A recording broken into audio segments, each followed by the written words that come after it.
Hey, my name's Liam. I'm a professional harmonica player and teacher. Today I'm celebrating 200,000 subscribers on YouTube. I never thought that I'd be at this point, so thank you so much to every single one of you. I hope that you enjoy my lessons, but I want to tell you something from the heart.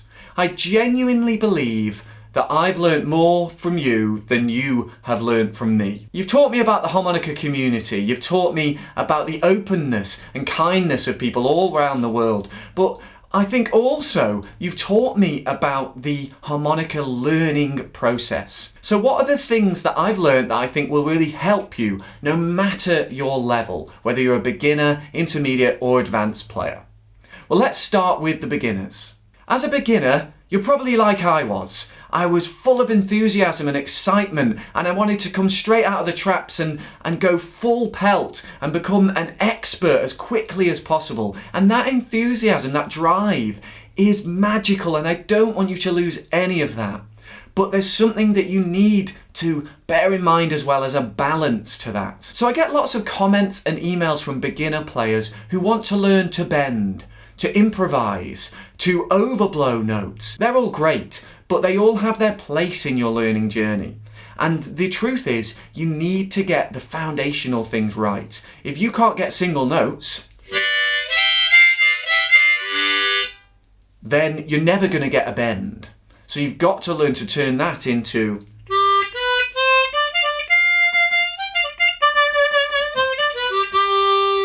you can't get clean notes like that, don't try to bend. Another foundational skill is rhythm.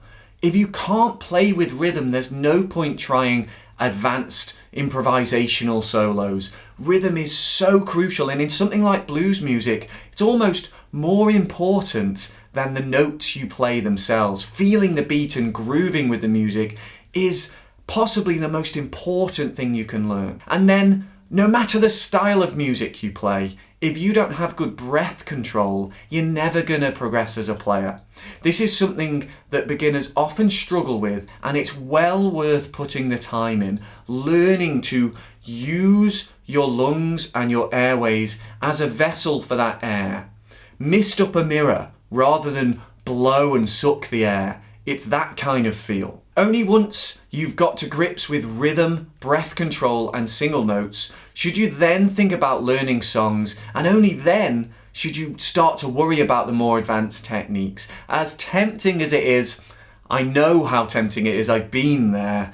Please concentrate on those foundational skills, and I promise it will actually make you progress faster. So on to the intermediates. Now, as an intermediate player, you've got some skills under your belt, you may be bending, maybe even starting to solo, and perhaps you're wondering where to go and what to inspire yourself with next. Now, in my experience with my students through YouTube, in the comments, in emails, and also the thousands of people who've joined my online harmonica school, the best way to keep motivated as an intermediate player is to look to those players who are better than you.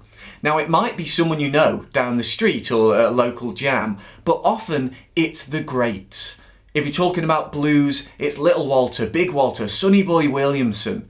Listen to them, study them, use the fact that you have a lot of the key skills now to start looking at their songs and working out exactly what they're doing. I remember working out the start to Duke for the first time by Little Walter.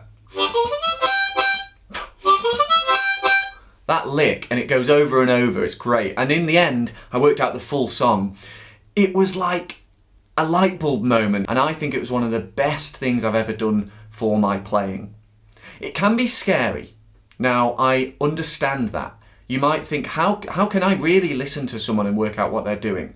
And of course, at first it is difficult, but it gets a lot easier. And if you haven't done it before, you'll be amazed how much you can work out and pick out. You can hear when someone's bending a note.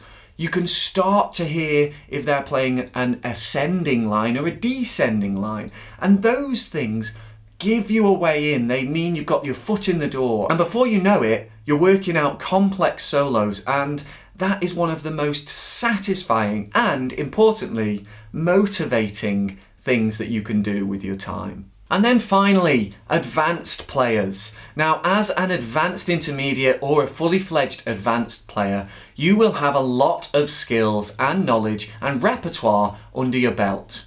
So one of the difficult things when you get to this point is to know where to go next and what's worth your time. And my advice to you, based on teaching thousands of students to get from beginner to advanced, is that when you get to this point in your learning, the most important thing is to be strict and analytical with your practice. The maxim that I want you to keep in your mind at all times is that it is quality over quantity. So when it comes to your practice, it's a case of what are you practicing and, crucially, how are you practicing those things? You need to be working on the things that you're weakest at as much as it is enjoyable to play the things you know, and at this point you know a lot. You're not improving if you're not making mistakes. You need to be in the practice room, open to all sorts of mistakes. Failure is the mother of invention, and that's true in the practice room just as much as it's true anywhere else in life. So be willing to prioritize the things that you know you need to work on, whether that's difficult repertoire, advanced techniques, or your rhythm, or bending. Bending is a good example actually, because bending is often overlooked by advanced players, and the truth is we're going to all spend the rest of our life working on bends because they are so difficult to play in tune. Don't ignore your bends, you need to practice them for the rest of your life. But more than the content of your practice, the important thing is the way you practice. It has to be deliberate practice. It has to be focused. No distractions. Your practice has to be accountable. Record yourself, listen back, make notes, track your progress. Because as an advanced player, you're looking for marginal gains. You're not going to have these huge skyrocketing advances that you did as a beginner, unfortunately. You're looking for that extra percent or 0.5%. And these things are only going to improve if you're focused and determined and practicing in the right way. If you do half an hour of proper deliberate practice, that's better than 5, 10, 24 hours of shabby, messy practice or just playing for fun. That's the reality of it. So, for advanced players, my advice is to work on a structured practice regime based around the concept of deliberate practice. I promise that will keep you improving and keep working towards being one of the best around. I want to say thank you again to every single one of you for subscribing to my channel. You allow me to do the thing I love, talking about this crazy little instrument and helping you as much as I can. Some of you I've met in different places all around the world. Some of you I'm yet to meet, but I feel we know each other through this community. Thank you again for your dedication.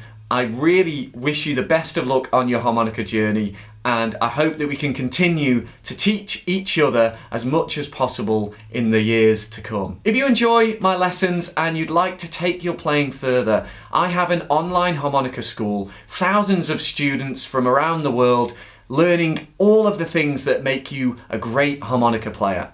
I've got structured step-by-step courses on all sorts of styles and types of harmonica playing, including bending, overblows, tongue blocking, and way more. There's a link in the description to find out more and start your free trial. I'll see you again soon for another free harmonica lesson. Until then, enjoy your practice. Cheers.